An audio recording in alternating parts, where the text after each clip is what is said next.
warahmatullahi wabarakatuh. Bagaimana kabarnya Ananda?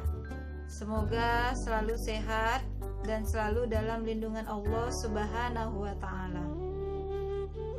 Tidak terasa, sekarang kita sudah memasuki pelajaran 4, bersih itu sehat. Agama Islam sangat peduli dengan kebersihan.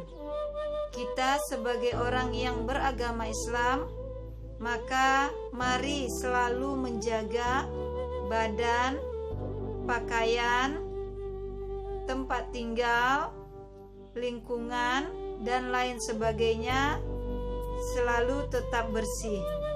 Karena bersih itu sehat. Apabila kita selalu menjaga kebersihan, insya Allah kita akan terhindar dari penyakit. Sub pelajaran kita kali ini mengenal arti bersih dan sehat. Ada dua kata yang kita selalu samakan artinya, padahal dia berbeda. Apa itu?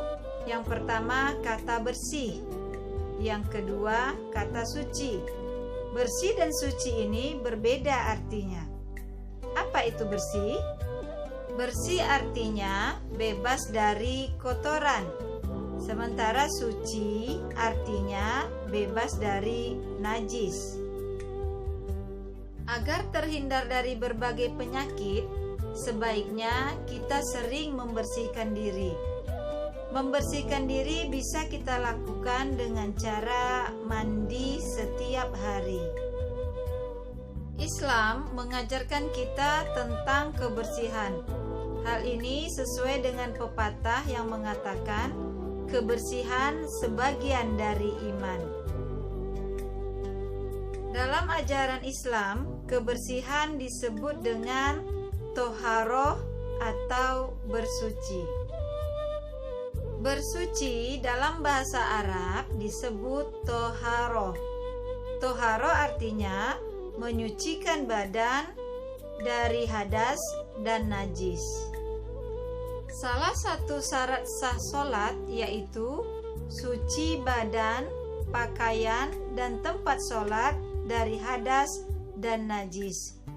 Allah Subhanahu wa Ta'ala berfirman dalam Al-Quran, Surah Al-Baqarah ayat 222 yang berbunyi, Bismillahirrahmanirrahim.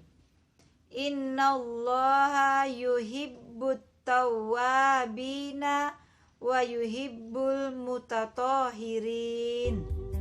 Artinya, sungguh Allah menyukai orang yang bertaubat dan menyukai orang yang menyucikan diri. Apa artinya hadas? Hadas artinya keadaan tidak suci pada diri seseorang yang menyebabkan terhalangnya dia melaksanakan ibadah, sholat, dan tawaf di Ka'bah. Hadas ada dua, yaitu hadas besar dan hadas kecil. Contoh hadas besar, mimpi basah bagi laki-laki, kemudian haid atau menstruasi bagi perempuan, dan juga nifas bagi perempuan yang baru saja melahirkan. Bagaimana cara mensucikan dari hadas besar? Cara mensucikan badan dari hadas besar yaitu dengan cara mandi atau dengan cara tayamum apabila tidak ada air. Contoh hadas kecil: buang air kecil, buang air besar, buang angin atau terkentut yang bisa menyebabkan batal wudhu. Menghilangkan hadas kecil yaitu dengan cara dicuci dengan air bersih, kemudian melakukan wudhu. Sekarang kita masuk kepada pembahasan najis.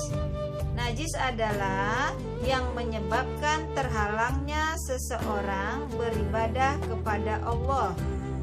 Contoh najis, terkena jilatan anjing, darah, kotoran manusia atau hewan, kemudian terkena kencing atau urin. Najis pasti kotor. Kotor belum tentu najis. Contohnya, terkena tanah. Apabila kaki terkena tanah, maka dia akan kotor. Tapi tanah tidak najis. Contoh yang lainnya, terkena tinta. Kotor tintanya, tapi dia tidak najis. Contoh lainnya, terkena cat. Cat menyebabkan kotor, tapi dia tidak najis. Cara membersihkan najis.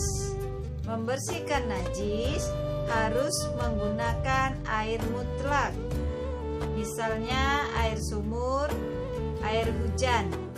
Caranya, air yang datang atau dikucurkan kepada benda yang terkena najis, bukan sebaliknya benda yang terkena najis yang mendatangi air. Ananda tahu istilah cebok? Tentu tahu ya. Cebok atau disebut dengan istinja adalah salah satu cara membersihkan najis. Cebok harus dilakukan setelah buang air kecil atau buang air besar. Cebok menggunakan air. Jika tidak ada air, kita bisa menggunakan tisu, batu, atau benda-benda kesat lainnya. Bila melakukan cebok, maka gunakanlah tangan kiri untuk cebok.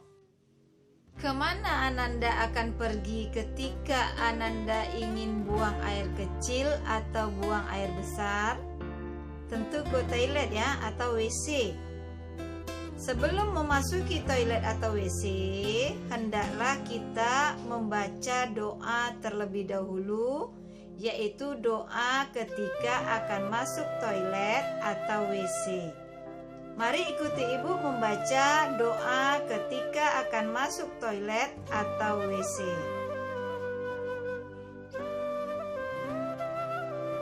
Bismillahirrahmanirrahim. Allahumma inni a'udzubika minal khubusi wal khobais.